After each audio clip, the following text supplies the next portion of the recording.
I'm curious, as you look at the illustrious actors you've worked with over the years, who could you count on to come save you in a pinch? Who has the skills? Who has the know-how? Who has the courage? I mean, honestly, Channing Tatum. I would back Channing to actually be able to rescue Sandra, or me, if that's the scenario. I think he's done like a show with Bear Grylls or something. He's got like some survival skills, right. And he's also, you know, he's a strong dude. He's a big lad. I like his chances. I'm trying to think of anyone else. Yeah, I don't know that I know anyone else is capable. They're all actors. They're good at pretending. Yeah. It's good to see you again, man. Congratulations on The Lost City. I'm a sucker for a good action comedy. Operative word, good. It's been a while since I've seen one that works like this. Yeah. People keep saying, why do you think people don't make movies like this more? And my answer is because I think it's really hard. It's a hard thing to make a film like this with characters that you care about, where the romance is also something you're invested in and doesn't feel corny. It's a hard bunch of tones to straddle, and I think we do it. Absolutely. And it's funny because we've talked about all the films post-Potter for you, and very few of them have been in the kind of mainstream bucket, in the studio film bucket. And this one is made for a wide audience, and it works on all those levels. I'm just curious because I know your tastes run kind of esoteric and weird, and that's why I love talking to you always.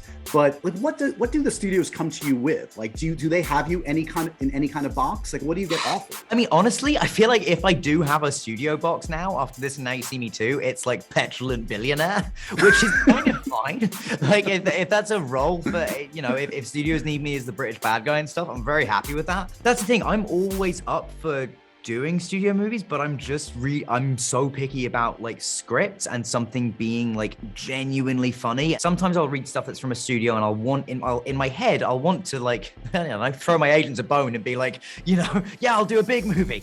Sometimes I'll be working hard to go, oh yeah, this is funny. No, this could be made funny.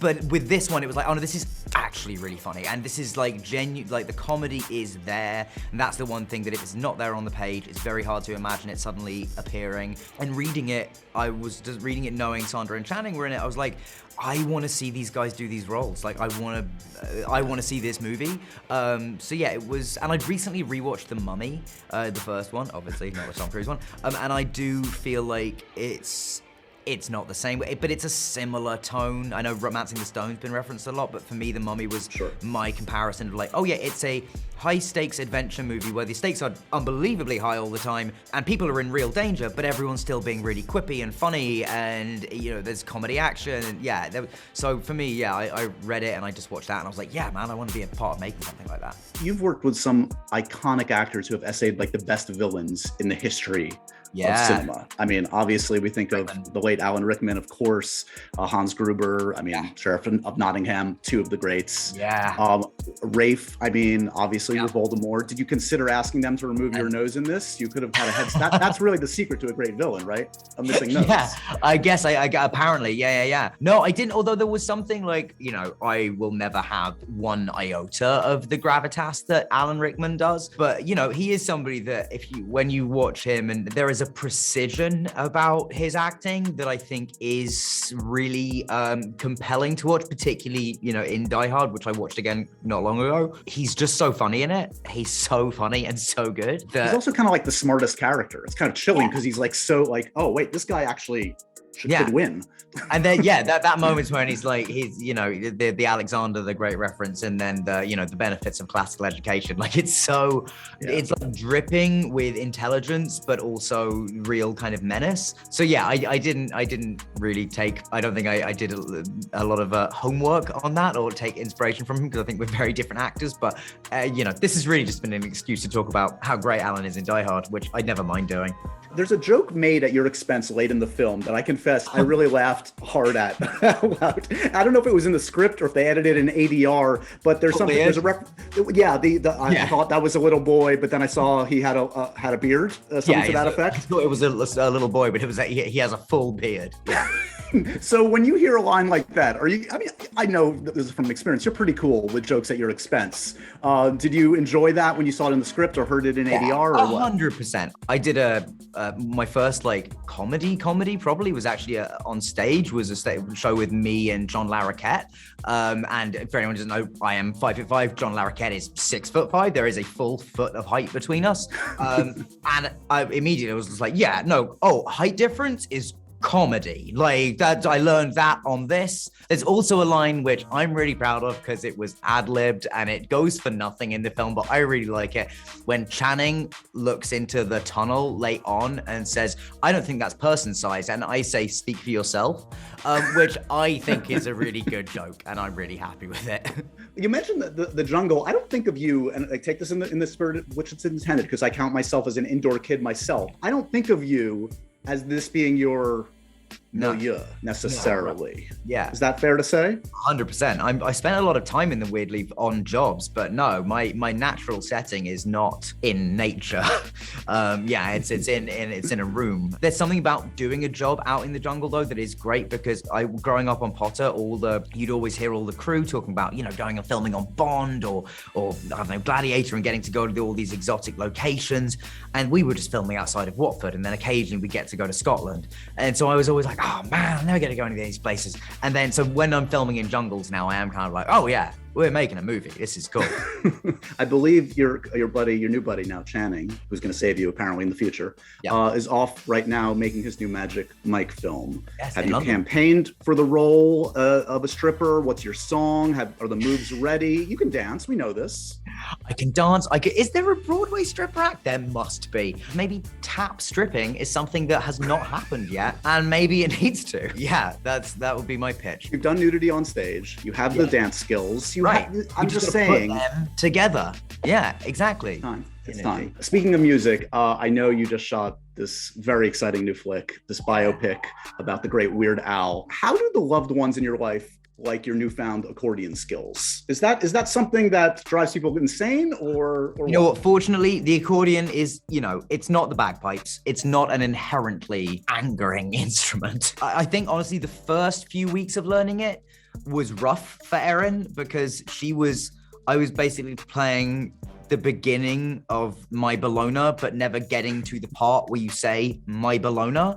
So it was like listening to the build up to the chorus and never getting the chorus. So that was her life for a while, and that must have been rough. But I think she's adjusted now, and thankfully my playing has got a lot better than it was at that point. It's still not like, it's fine. I'm not like I'm not a good accordion player, but I can hit the right notes now without being offensive. I mean, what a catch you are, a Lego loving, accordion playing actor.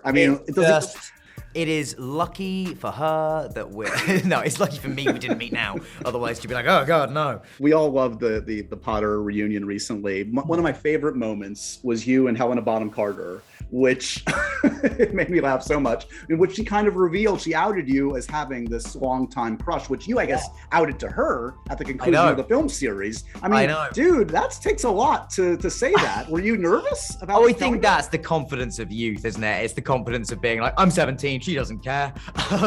Or what? I mean, it was like 17. I was probably older than that by then, actually. But yeah, I mean, who could not have a crush on Helena when you're growing up around her?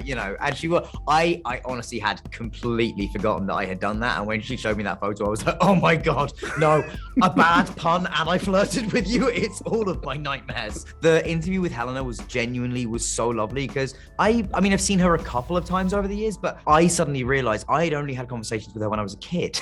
So it's very nice to be able to have adult conversations with somebody that you grew up with, and it was very, very lovely.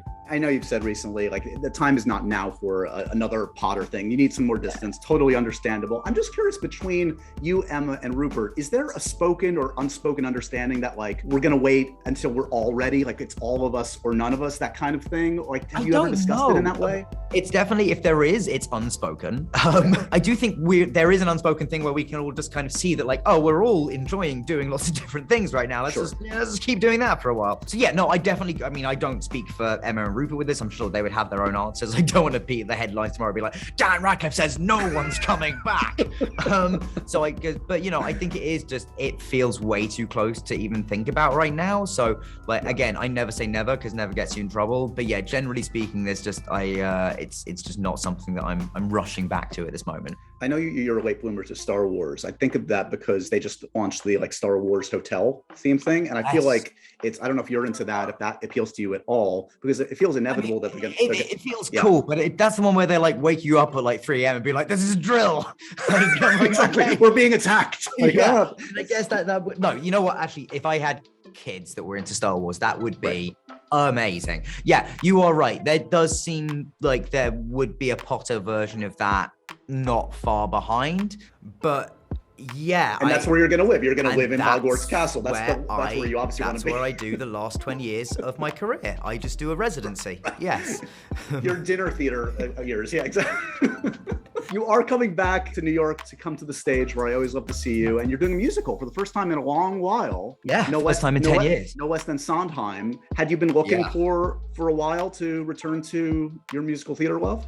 Absolutely. I've been looking, it's been something that I've been really conscious of, and people have been like, when are you going to do another one? But the thing that I learned from How to Succeed is that you have to love it. Whatever you're going to do, because of the, you know, the economics of musicals, meaning that you have to do longer runs and have to be prepared to commit for that. Whatever it's going to be has to be great. Obviously, Sondheim, Merrily We Roll Along, pretty great. I feel very certain about my ability to still be finding things in that many months into the run. And yeah, and honestly, a big part of it as well was that musical's so terrifying, like musical theater is so terrifying that I feel like unless you're doing it every so often, I'm just going to lose my nerve. Like it will seem too intimidating to go back to. So now I'm kind of like, you know, while it's still just about in there, I want to get back to it. And also I've seen this exact, I'm the very, very rare position of having seen this exact production in London in 2014. So I've seen the production that I'm going to do. So I like know it's good. I know the only thing that can screw it up now is the new cast. So, you know, that's our project. But yeah, it's a brilliant show, a brilliant production. Our director, Maria, is amazing. So yeah, end of the year. I'm curious. Do you audition much anymore? Like, are you willing to go up for stuff? And like, is that something you enjoy, you dread, or like, where are you at right now? Definitely dread it. Definitely don't enjoy it. I'm very also bad at it. Like I haven't had to do a lot of it. So like I get the last time I auditioned, which was not that long ago, it was like 2000, it was a couple of years, but it's definitely still something I do. But I was as nervous. It was the most nervous I could remember being. And I'm sure it wasn't a good audition on the strength of that. I do still, it's, you know, particularly when it's a director, I'm like, I just want to work with this person. I don't care. Like, because often sometimes your agents will be like, we don't want you to audition. We're like, no, I don't care though. If it's about pride, I'd rather put that aside and just audition. So yeah, not a huge amount, but it happens occasionally and I'm bad at them. Excellent. Well, now I know what our next sketch will be. I'm just going to put you through the paces and just grind you down.